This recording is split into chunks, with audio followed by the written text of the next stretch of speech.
శ్రీ రామలింగన్ గారు ఈ సమావేశానికి ముఖ్య అతిథిగా చేసినటువంటి మన రాష్ట్ర అధ్యక్షులు జడ్జి గారు గారు, రాష్ట్ర ప్రధాన కార్యదర్శి వెంకటరాముడు గారు, రాష్ట్ర కోశాధికారి జిల్లా జాతీయ ఉపాధ్యక్షుడు మన నాగేంద్ర గారు, జిల్లా కార్యదర్శి ప్రధాన కార్యదర్శి గారు, బస్కేరి శివ గారు, ఇక్కడ చేసిన ఇక్కడ బాంధవులందరికీ పేరు పేరున నమస్కారం తెలియజేస్తున్నాను. చాలా సంతోషం. ఈరోజు ఇంత పెద్ద ఎత్తులో మనకి గ్రామంలో దయచేసి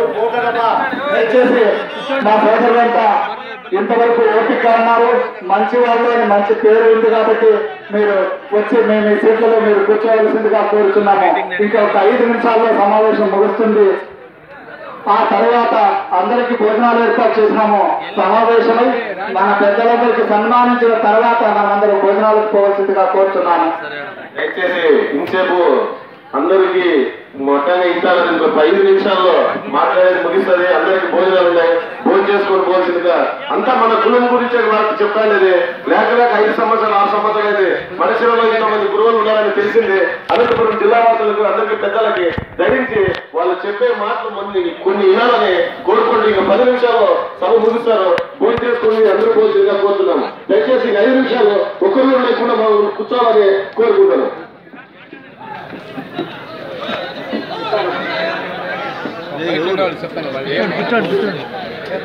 మన నాయకులు చెప్తాను, మనం క్రమశిక్షణ మన ముందు కలిసి వచ్చి మన నాయకులతో ఉండాలి.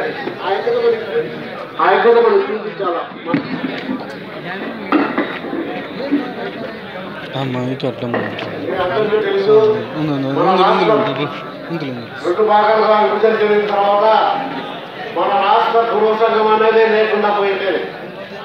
3 సంవత్సరాల తర్వాత మన రాష్ట్ర గురువు సంఘం ఏర్పాటు చేయాలనే ఉద్దేశంతో ఒక వ్యక్తి, విజయవాడ వ్యక్తి అర్జునరావు అనే పెద్ద మన కుల సంఘాన్ని ఏర్పాటు చేయాలనే ఉద్దేశంతో ఆయన మన అన్ని జిల్లాల నుంచి పిలిపించి విజయవాడలో సమావేశం ఏర్పాటు చేసి ఒక రాష్ట్ర సంఘాన్ని ఏర్పాటు చేసినారు.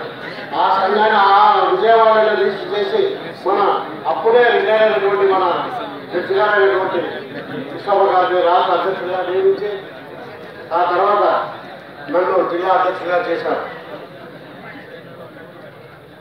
ఇన్ని రోజుల్లో మన ఐక్యత అనేది చూపించలేదు, ఎక్కడ కనపడలే. ఎన్నో 30 సంవత్సరాల నుంచి ఎన్నో సంఘాలు చూస్తున్నాము, అధ్యక్షులు చూస్తున్నాము. ఎవరు దీన్ని ముందుకు పిలుచుకుపోవడానికి సాధ్యం కాలేకపోయింది.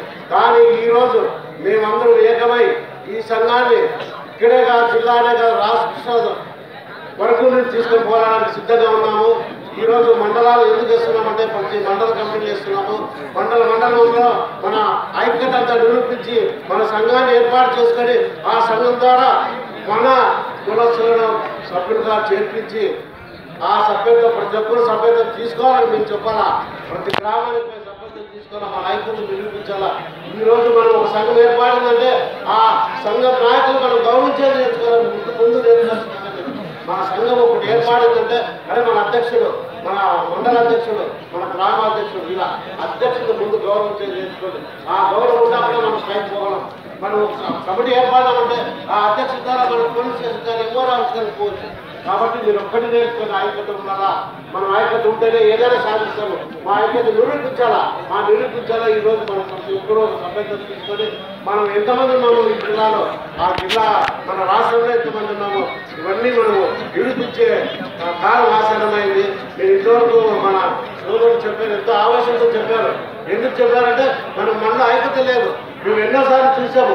ఏమైనా మాకు టికెట్ తీయాలంటే వీళ్ళు ఎవరు ఐక్యత ఉందా, టికెట్ లేదంటే మనకి ఏదో ఈరోజు అధ్యక్ష పదవులు ఇచ్చారా కానీ మనకి ఎమ్మెల్యే పదవులు ఎవరు ఇవ్వడం లేదు. ఎందుకు ఇవ్వడం లేదు? అది ఐక్యత లేదు. వీళ్ళు ఒకటి లేదు, 2 గ్రూపులుగా పోతారు. ఇట్లా చెప్పుకుంటే మనకి అన్యాయం చేస్తున్నారు. కాబట్టి దయచేసి నేను మీ అందరికీ కోరేది ఒకటే, ఐక్యత నిరూపించండి. ఐక్యతతో కలిసిమెలిసి మనము ప్రయాణం చేస్తామండి. మన ఐక్యత ఏదో నిరూపించి మనము మన సొంతంగా ఎమ్మెల్యేలు కావడానికి మీరంతా ప్రయత్నం చేయాలా. మనకి ఎంతో జనాభా ఉంది.